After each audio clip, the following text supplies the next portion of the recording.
Halloween night, a time when the boundary between the living and the dead grows thin. Tonight, I invite you to step into a world where the innocent act of trick-or-treating hides sinister secrets. I'm about to share with you 4 true horror stories that will make you rethink every door you knock on and every piece of candy you collect. These chilling tales reveal the darker side of a tradition celebrated by many but understood by few.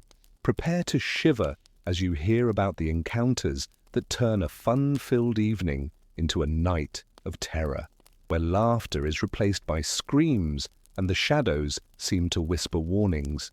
Each story holds a truth that's more frightening than any Halloween mask. So, dim the lights, gather close, and brace yourself, because what you are about to hear may forever alter your perception of this beloved holiday. Are you ready to face the horrors that lurk behind the facade of mischief and treats?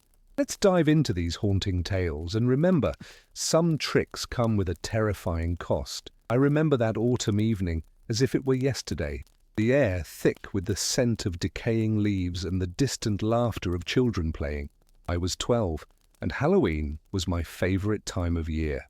The streets were alive, shimmering with the flicker of jack-o'-lanterns and the rustling of costumes brushing against one another. Yet something that night felt different. A foreboding weight settled in my stomach as I walked with my best friend Mikey down Maple Lane, our plastic pumpkin buckets clutched eagerly in our hands, ready to collect the evening's sugary treasures. We approached the old Whitaker house, decaying structure that had been the target of countless ghost stories whispered among our peers. The shutters hung at odd angles, and the paint was chipped, revealing dark patches of wood beneath. No one dared to approach it, much less knock on its door. The rumors spoke of the previous owner, a reclusive old man who had vanished without a trace, leaving behind shadows that danced in the corners of the structure. "Dare you to knock?" Mikey challenged, a mischievous glint in his eye. I could feel the thrill of fear and excitement coursing through me.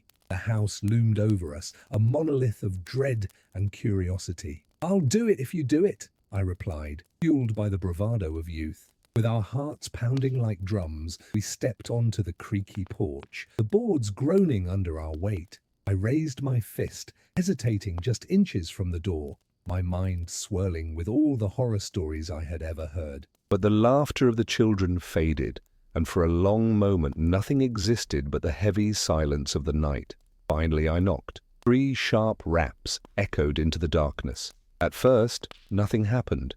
Mikey and I exchanged nervous glances, a mix of relief and disappointment flooding through us. Just as we were about to turn away, a shuffling noise came from inside, followed by the creak of the door opening slightly. A sliver of darkness stared back at us, as if the house itself had exhaled. "Trick or treat!" I shouted, my voice shaky. The door opened wider, revealing an old woman hunched over, her face obscured by a tangle of grey hair. Her eyes, however, glinted like shards of glass. "Come in, children," she croaked, her voice gravelly and soft. Against all reason, I stepped inside, compelled by an unseen force, with Mikey close behind. The interior was darker than I expected, shadows dancing on the walls, and the air was thick with stale dust. The flickering light of a single candle illuminated bizarre paintings that seemed to shift when viewed from the corner of my eye. Disfigured faces twisted in silent screams. The woman shuffled toward a table laden with treats, her gnarled fingers reaching toward a bowl filled with colorful candies. "Take what you want," she said, her smile revealing more gums than teeth.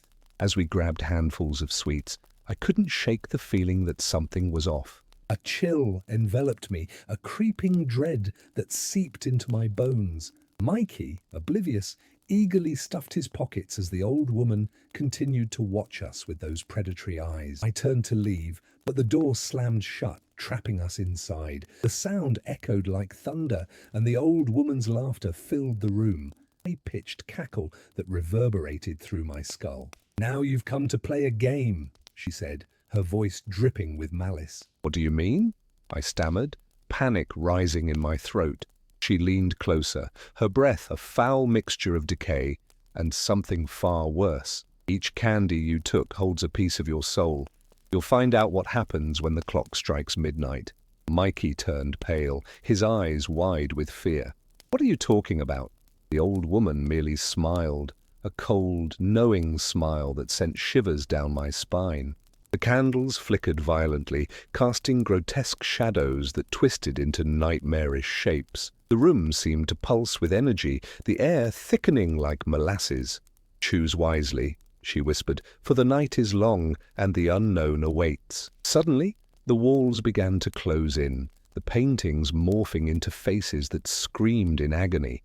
I felt a strange pull towards a painting in the corner, one that depicted a child reaching for something just out of reach. Its eyes, my eyes, pleaded for help, and I realized with dawning horror that the child was me. "Let us out!" I screamed, clawing at the door, but it remained steadfast, an unyielding barrier. The old woman's laughter echoed as the candles extinguished, plunging us into darkness. I felt Mikey's hand grip mine, fear radiating from him like an electric current. "What do we do?" he gasped, his voice trembling. "Find a way out!" I shouted, desperation clawing at my chest. I could sense the time slipping away, each tick of the clock sounding louder in the void. We moved through the shadows, stumbling over unseen objects, the air thick with the scent of mildew and something far more sinister. Voices whispered in the dark, taunting us, filling our minds with doubt. The shadows twisted and turned, making it impossible to find a way back to the door.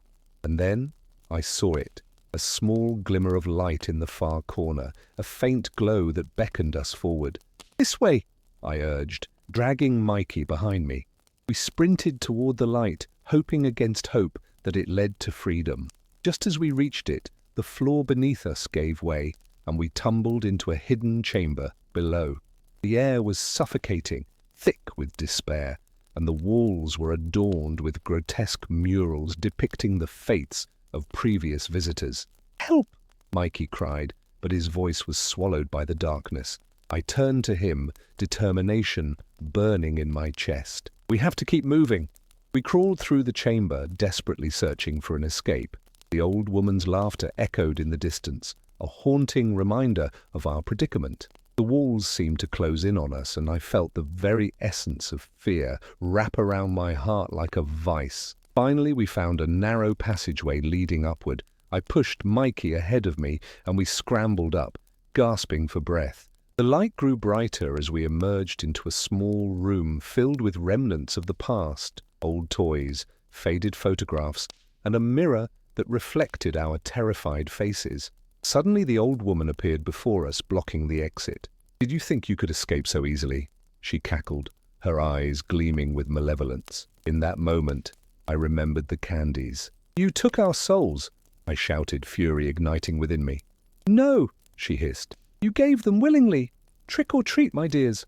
With a surge of adrenaline, I lunged forward, smashing a nearby vase against the wall. The sound shattered the silence, and in that instant, everything changed. The mirror cracked, and a blinding light engulfed the room. We were propelled backward, the old woman's screeches echoing around us as the world spun. And then, silence. I awoke on the front lawn of the Whitaker house, the sun rising on the horizon. Mikey lay beside me, both of us disoriented.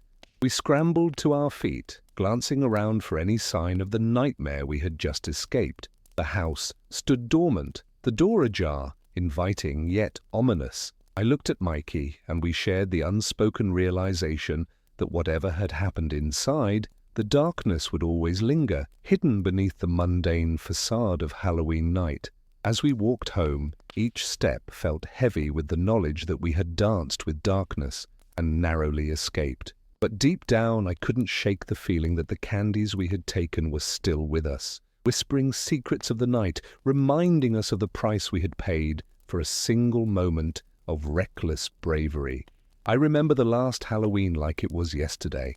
I was 12, old enough to feel like I was too cool for trick-or-treating, but still young enough to be captivated by the magic of the night. My friends and I had made elaborate plans, mapping out the best neighborhoods for candy, and scaring each other with tales that could chill the bravest of hearts. But as the sun dipped below the horizon, an unshakable sense of dread settled in my stomach, ruining the excitement that should have surrounded me. It all started when we stumbled upon an old house at the end of a street we had never ventured down before. The dilapidated structure loomed over us, its paint peeling like dead skin, windows cracked and fogged, giving it a grim, watchful eye. We heard whispers about it, a haunted place where lights flickered at odd hours and strange shadows darted behind its walls. The stories were enough to make even the bravest of us hesitate, but curiosity captivated us far more than fear. "Let's go," my friend Jason urged, his bravado masking his own trepidation. As we approached the front gate, I felt an icy chill wrap around my body. The air grew heavy, thick as molasses. My breath came in shaky bursts, and I was surprised to find that I wasn't the only one. The bravado of my friends began to fade as we stepped onto the creaking porch. The door stood slightly ajar, an invitation gilded in menace. "Come on, it's just an old house," Lizzie scoffed, though her voice trembled slightly as she pushed the door open with a reluctant nudge. Inside, the air was stale, laced with the scent of mold and something sweetly rotten.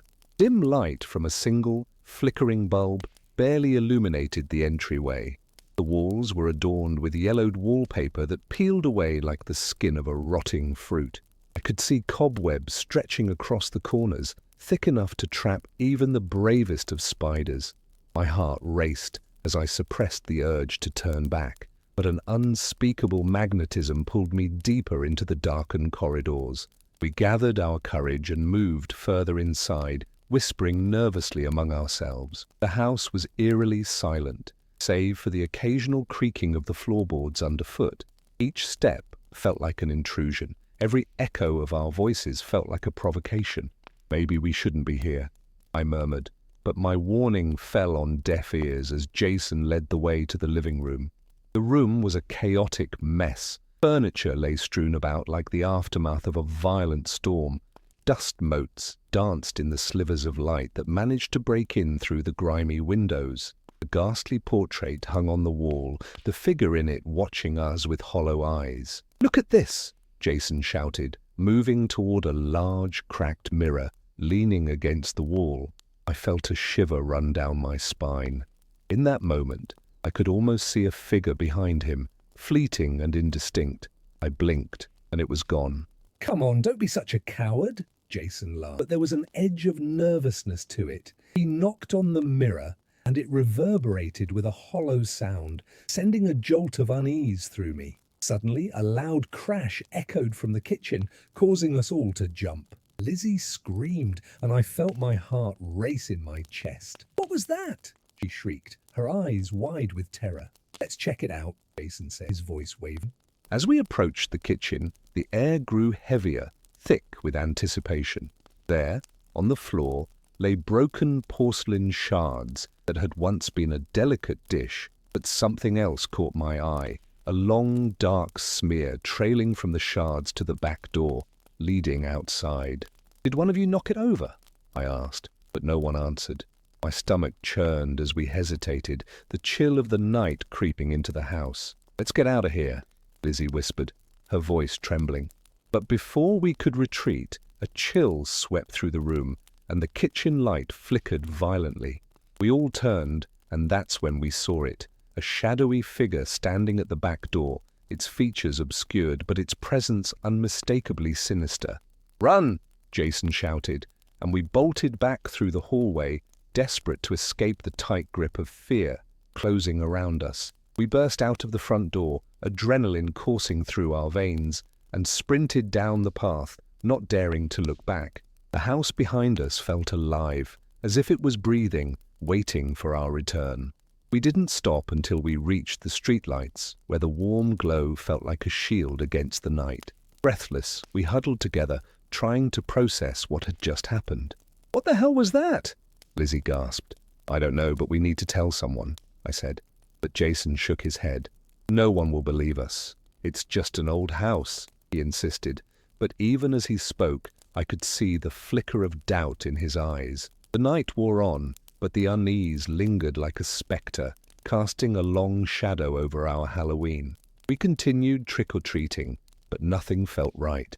The candy tasted bland, laughter rang hollow, and every flicker of a porch light sent my heart racing. I couldn't shake the feeling that we had awoken something in that house. As the clock struck midnight, I returned home, the weight of the night pressing heavily on my shoulders.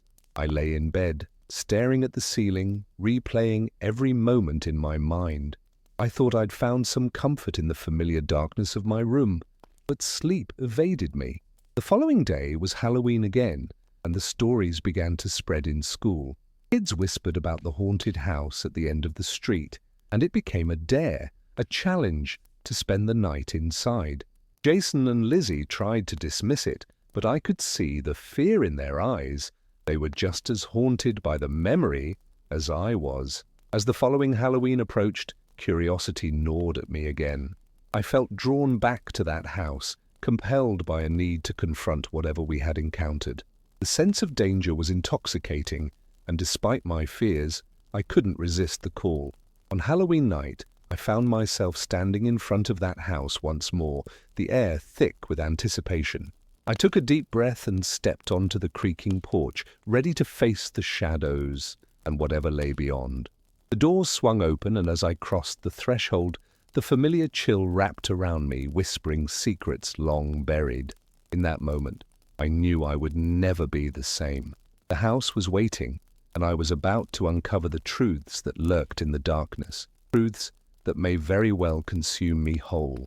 I always thought Halloween was supposed to be fun, a night of candy, laughter, and the thrill of scaring your friends. But as I stood at the end of my driveway, clutching a plastic pumpkin filled with treats, I realized that something had shattered that childhood innocence. The street was lined with houses decorated in festive horror, but the air felt heavy, a palpable dread hanging like fog. It was on this night, under a crescent moon that seemed to watch with piercing eyes, that I would learn the true meaning of terror.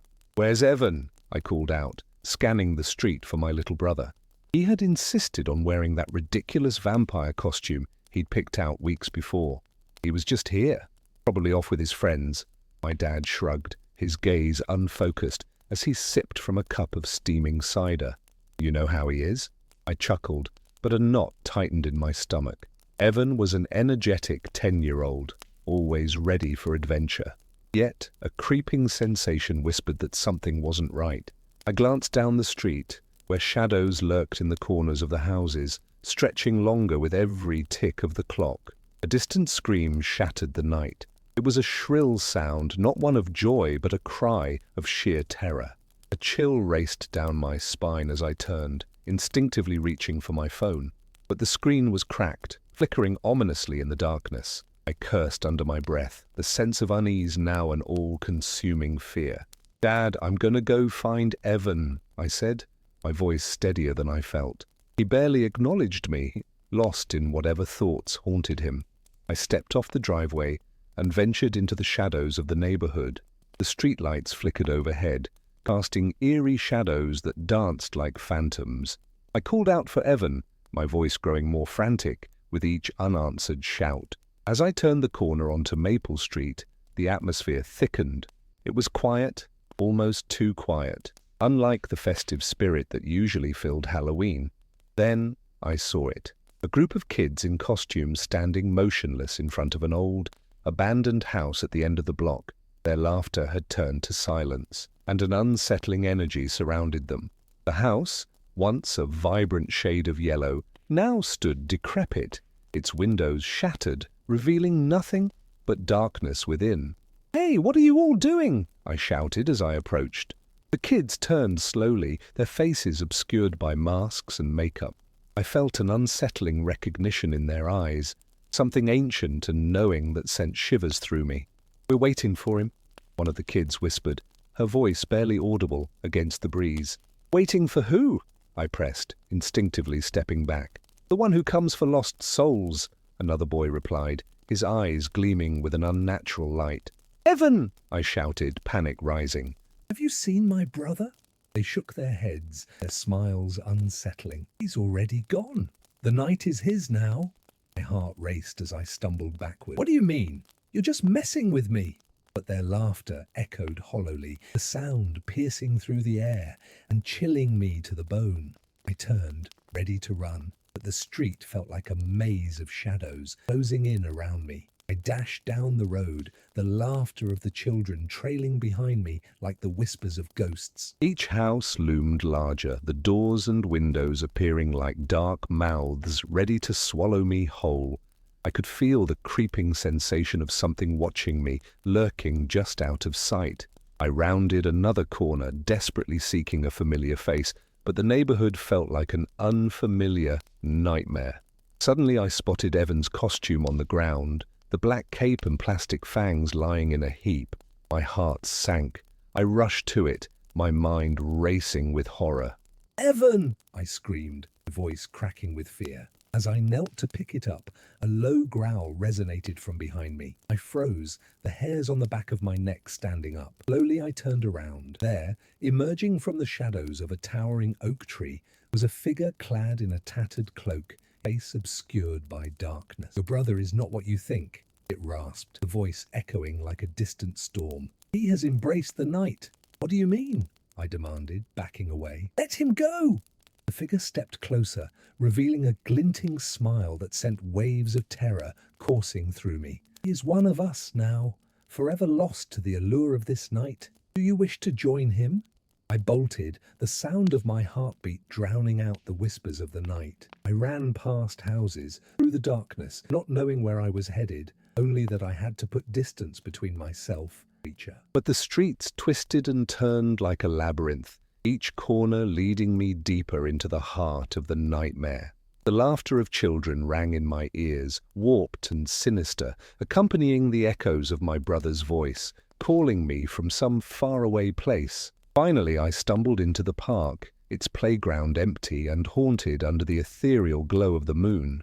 I collapsed onto a swing, gasping for air, tears streaming down my cheeks. "Evan!" I yelled one last time, hoping against hope that he would answer. In that moment, the wind picked up, swirling leaves around me like a tornado of despair. And then I saw him.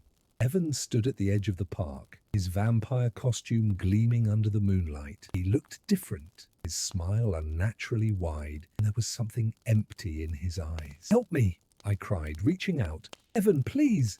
He took a step forward, then paused, the darkness around him shifting. "It's too late, sis. I've chosen." I felt the weight of reality crash down on me.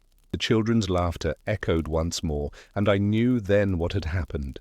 The night had claimed him, and now it sought me too. As I turned to run, the world around me twisted like a cruel joke. I could hear the whispers, the dark promises of Halloween entangling me, drawing me deeper into their web. The night was alive, and I was just another lost soul added to its collection. In the end, I realized that Halloween would never be the same. The sweetness of candy had turned bitter, and the laughter of children now sang with an undercurrent of dread, as if the very essence of the night had consumed its innocence. I was left with only the echoes of a scream, my own, and the haunting knowledge that I would never escape. I never liked Halloween. While other kids reveled in the thrill of costumes and candy, I was haunted by a singular memory, one that distanced me from the joy of the season. It happened years ago on a night that began like any other. When I was 9, our neighborhood transformed into a playground of fright. Pumpkins glowed on porches, and ghostly figures hung from trees. My older brother David took me trick-or-treating as he had every year since I could remember. We made our way down Maple Street, where shadows danced in the flickering streetlights. The air was crisp, laced with the smell of burnt leaves and something else, something metallic that I couldn't quite place. As we approached the old McKinley house, a place that had been abandoned for years, I felt a chill run down my spine. The stories whispered among the neighborhood children were always the same. The house was cursed, haunted by a woman who had gone missing long ago. They said she took her secrets with her, and those who dared to enter never returned the same. David, of course, scoffed at these tales, his bravado masking the unease we both felt. "Come on, it'll be fun," he urged, pulling me toward the gate, its hinges rusted and creaking ominously. I hesitated, but the thrill of being with my brother kept my feet moving. We climbed the narrow path leading to the front door, the moonlight casting long shadows that seemed to reach for us. Inside, the air was stale, heavy with a mix of dust and something sweeter, almost sickening. As our eyes adjusted, I could see the remnants of a life once lived. Faded photographs hung crookedly on the walls, their subjects smiling eerily in the dim light. David led the way, barely concealing his fear with laughter, but I could hear his heart racing, and mine followed suit. Suddenly, a floorboard creaked loudly behind us. We spun around, but the hallway was empty, save for the flickering light of our flashlights. "Just the house settling," David said, though his voice faltered slightly. I wanted to believe him. As we ventured deeper, we stumbled into the living room. An old, tattered couch sat in the center, facing a fireplace filled with ash. The walls were adorned with strange symbols, grotesque and ancient. I felt a pull, something inexplicable urging me to reach out and touch the markings, but David tugged my arm. "Let's get out of here. This place is creepy." We turned to leave, just as a low whisper echoed through the room. It was faint at first, just a breath against the silence, but it grew louder, forming words I couldn't understand. Panic surged, and I felt an urge to flee, but I was glued to the spot, entranced by a swirling darkness that seemed to seep from the walls. "Did you hear that?" David's voice was shaky now. I nodded, my breath catching in my throat. The whispers escalated into frantic cries, echoing around us. "Get out! Get out!" they screamed, the urgency palpable. I grabbed David's arm, and together we bolted toward the front door. As we reached for the knob, it wouldn't turn. Panic surged as I twisted it with all my might, pleading silently for it to give. The cries grew louder, a cacophony of despair that shattered whatever courage I had left. Then, in an instant, the door swung open, and we stumbled out into the night, gasping for air. We sprinted down the driveway, my heart pounding in my ears, and didn't stop until we reached the safety of the streetlights. I turned back, half expecting something to follow us, but the house stood still, an ominous silhouette against the moonlight. The following days blurred into weeks, and I tried to forget, but the whispers never left me. I heard them in my dreams, echoing my name, calling me back. David, dismissing my fear, continued to tease me about it, but each time Halloween approached, I felt the weight of that night pressing down on me. Years later, I found myself back in our hometown. The memories long buried resurfaced as I drove past Maple Street. The McKinley house, the way it loomed, still abandoned, still cursed, pulled me in like a moth to a flame.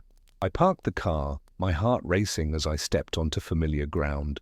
The night air was thick with anticipation, and I couldn't shake the feeling that I had to go back. The front gate creaked as I pushed it open, and the house greeted me with a dull thud from within. I hesitated, the memories flooding back with every step. I was older now, not the scared child I once was, but the fear gripped me anew as I crossed the threshold. Inside, the air was colder. The darkness felt alive, wrapping around me like a shroud. I moved deeper into the house, the floorboards groaning beneath my weight, the symbols on the walls now pulsating with a terrifying energy. The whispers returned, a gentle breeze brushing past my ear, yet I pressed on, drawn to a dark curiosity I couldn't explain. In the living room, the couch remained, untouched by time, but now there was something else. A figure stood near the fireplace, shrouded in shadows, indistinct yet undeniably there. My breath caught in my throat as recognition washed over me. It was her, the woman of the house, the one who had vanished all those years ago. "Why did you come back?" Her voice was a haunting melody, echoing with a sorrow that twisted my insides. I stumbled backward, fear clawing at my chest. "You shouldn't have come here. They won't let you leave again." Before I could react, the walls began to shift, the symbols contorting and writhing as if alive. Panic surged as I turned to flee, but the door slammed shut, sealing my fate. The whispers turned to screams, echoing my own terror as I felt the world around me spiral into chaos.